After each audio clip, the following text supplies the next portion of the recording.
Today we're going to be talking about compression in depth, and I also have a Q&A that you guys sent in, so a lot about compression is going to be covered in this video. All right, so as mentioned, today we're going to be going over compression, probably one of the hardest things to learn how to use and to hear when you first start mixing. But when you understand it and it's broken down a little bit easier, it's a lot less intimidating to learn how to use. So if you guys are familiar, a very long time ago, like at the beginning of this channel, I did a how to use a compressor tutorial, but I got to do an updated one. I'm still going to apply some of the same concepts to kind of teach you how to use it if you don't know. But like I said, that video was super old. I don't even know if I had like a proper mic when I recorded that, but you know, it's an old classic video from the channel.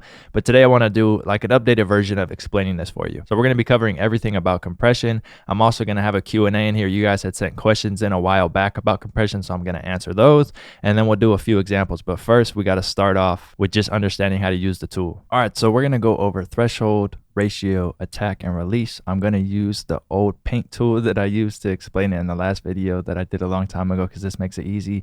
So let's just draw in like a makeshift sound source. Not many sound sources are going to look like this unless you're using some type of synth or you completely crush the signal. So let's just say this is our signal, right? That's being inputted into a compressor. So I'm going to go over here, make this easy to look at, and I'm going to say that these top peaks are going to be maybe peaking at negative, I don't know, 7 dB, right? So just imagine these are all dB. This one is negative 11 or something. And then down here we have like negative 18. Just so you can get an idea of like what these peaks are going to be. It's going to make this easier to understand. So let's just say you looked at something, you're able to tell what it was peaking at, and then you had 0 dB up here. So when you pull that threshold down, you start to tell the compressor where to engage. If our peaks are at about negative 7 dB, right? So they're negative 7 dB below 0. We need to start to get our threshold to at least negative 7 to get it to even start affecting that peak right here, right? So what I mean by that is to think of this very simple. We take a threshold and let's say we pull the threshold down to like negative 2. And then if you were able to see it in real time, that maybe pull the threshold to here, right? We're still not touching any of these peaks. So what we need to do is pull the threshold down further. So if we set a threshold to maybe, let's say, negative 10 dB, and then you got to see that that created a threshold here, all the peaks that go over this threshold that we set, so everything that's green above that, is what we're telling the compressor to start compressing. Then we get into ratio, attack, and release, and that is going to tell the compressor what type of compression we want to do. With the ratio right here, as you can see it set here, there's going to be no compression happening yet. So the next thing we need to do is to tell it the ratio.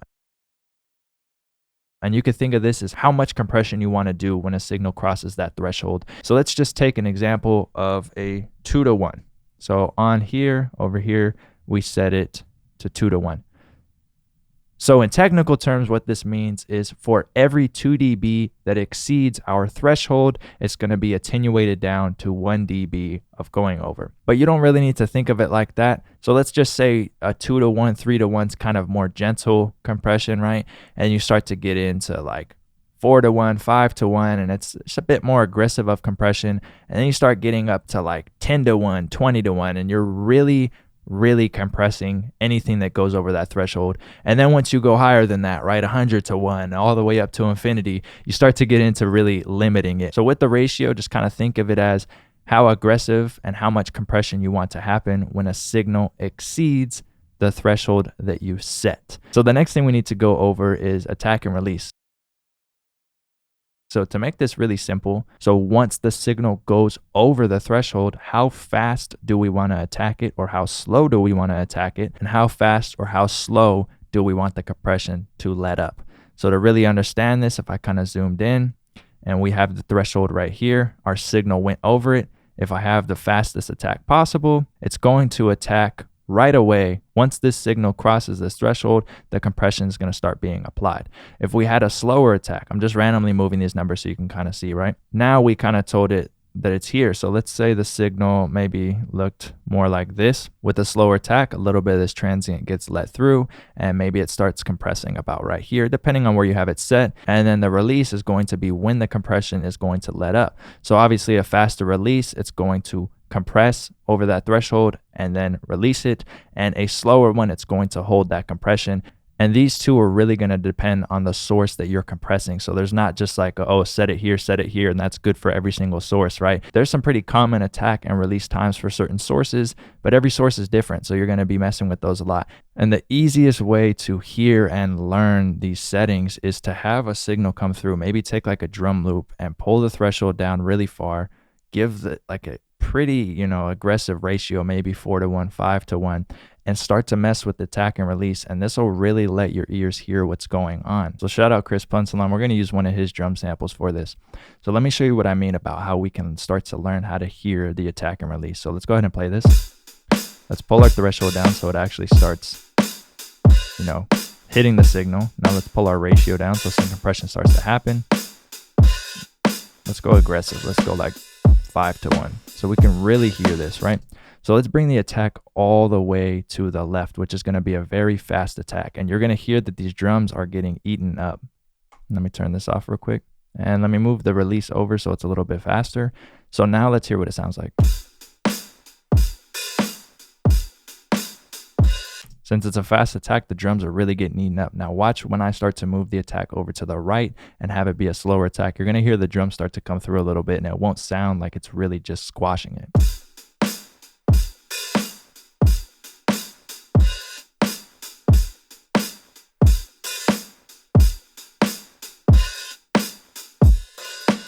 So let's listen to an attack here and then all the way over to the left. So listen to the kick drum.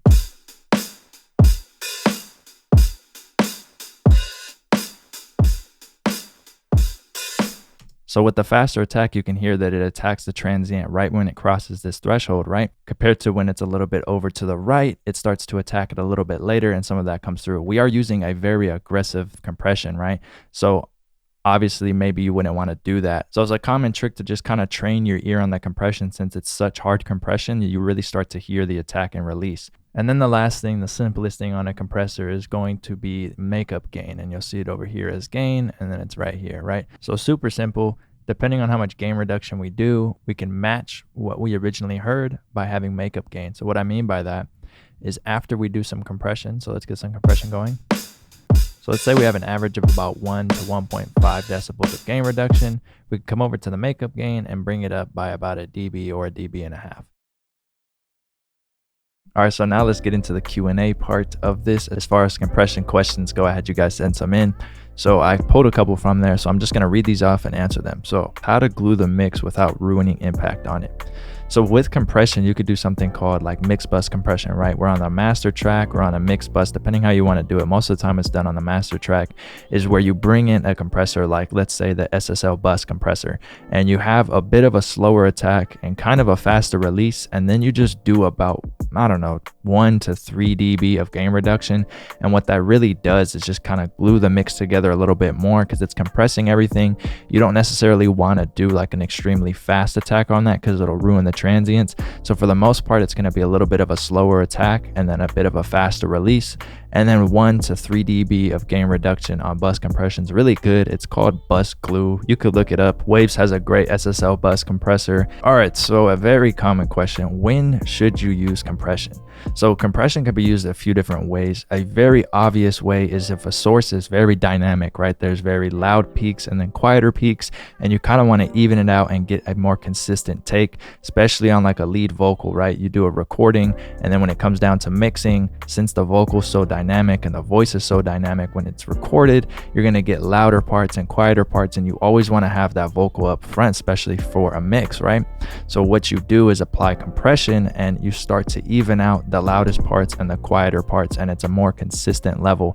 This goes for anything. Drums always have compression on them. If you record live drums, they're very, very dynamic. So a lot of things can utilize compression for getting a more consistent volume to them. But compression can also be used to kind of shape sounds and sculpt sounds, right? So if you do like a slow attack and a faster release, you can get like more bite out of a sound. So there's a lot of ways to utilize compression that way, but for the most part, it's going to be used as a tool to help dynamic range in a track and get more consistent volume. So next question: should we compress every track? So really, to make this question easy, you want to reach for a compressor when you know you need one, and that's going to be If you have a vocal track, again, for example, and it's very dynamic and you hear an issue with it, right? You obviously hear that there's louder parts and quieter parts, so you reach for a compressor to even that out. Or if you're sculpting a sound and you want to use compression to kind of help out, that's when you should reach for it. How do I know that my threshold has the right value? So I think I kind of explained that earlier in the video, and threshold's just going to be where you set the threshold of the compressor and you're telling it anything that goes over this threshold, I want to start compression. As mentioned before, I did kind of explain that earlier in the video, so if you go ahead and rewind, that part kind of gets answered as far as setting the threshold, but it really just depends on where you want the compression to start. All right, so next question, how do you use them to make melodies smoother? So for this, I mean, smoother, I personally would think that you kind of want to go for a bit of a faster attack, because that's going to attack the transient right away, and then like a light compression on that can kind of smooth it out. But if you just mean to use compression to kind of even it out, then you would just apply a compressor, maybe 1 to 3 decibels of gain reduction, and then the attack and release would be dependent on the tone that you want to go for. But just off reading this comment, reading smoother, I would say you probably want to have a bit of a faster attack, because it seems like you kind of want to attack a transient a little bit. So that would definitely help out, but it just kind of depends on what you're trying to accomplish with the track. How to hear compression, I explained that earlier in the video, so just go ahead and rewind. I show you like an easy way to kind of just listen to compression and hear it easily by using a very strong ratio and pulling the threshold down so it's like super compressed, and then you can really start to hear the attack and release. You're not going to leave the settings like that, but it'll just let you hear what happens when you move the attack and release around. In simple words, what is parallel compression? Let's see, the easiest way to explain this, I'm just going to throw a random example out there. So you have all your drums, you want to add a very compressed like tone to the drums, but you don't want to affect the drum tone that you currently have.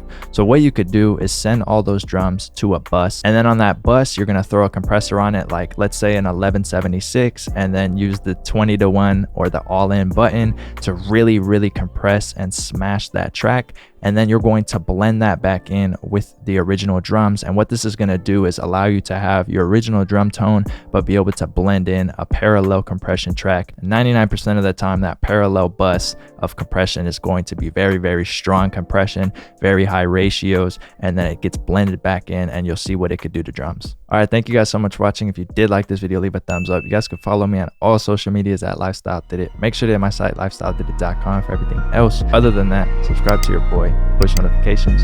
Thanks.